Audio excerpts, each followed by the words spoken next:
তোবা কাটছো? তোবা কাটছে, আমি এদের সাথে আর কোনো যাব না। দিশা তোবা কাটছে, তার বান্ধবীর সাথে নাকি কোথাও যাবে না। দেখবেন কালকে আবার চলে গেছে। বান্ধবী ডাক দিব, বলবো দিশা, বলবো হ্যাঁ চল। আর এখন আমার বলে তোবা কাটছে আর যাবে না, কারণ বান্ধবী সাথে ঘুরতে যাওয়ার কথা। এই যে শাড়ি টাড়ি ম্যাচ করে রাখছে, আমি ব্লাউজ মেক করে দিছি, এটার সাথে ব্লাউজ মেক করে দিছি। দিশার এটা, দিশা বান্ধবীর এটা শাড়ি পরার জন্য। আর বান্ধবী আসে নাই বেচারি। আমার এক সপ্তাহ যাবত বই মেলায় যাবে, মাথা নষ্ট করে দিতেছে। কালকে নিয়ে যাবো বই মেলায়, প্রমিস। আর যতগুলো বই কিনতেছো আমি কিনে দিব।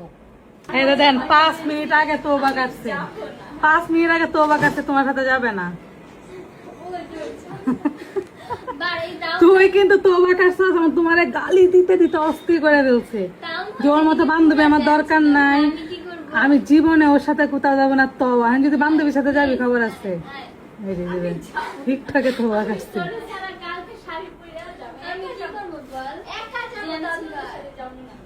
10 মিনিট আগে তোবা কাটছে, আর এখন বান্ধবী লয় কি গল্প। আমি যাবো না। এই যে দুই বান্ধবী রেডি, দুজন এখন বই মেলায় ঘুরতে যাবে, বাট রেডি হইতে হইতে বই মেলা শেষ। আমি রাস্তায় আমি যাবো, দেখি কি হয়। বই মেলায় যা, বই মেলা বন্ধ থাকলে কি করবি?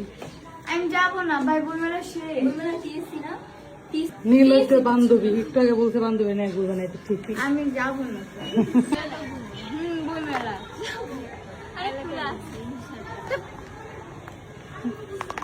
কি রে আস্তে আস্তে রাস্তায় দাঁড়ায় সাজে, মানে রাত্রেবেলা সাজলে কে দেখবো তোদের? কত দেয়?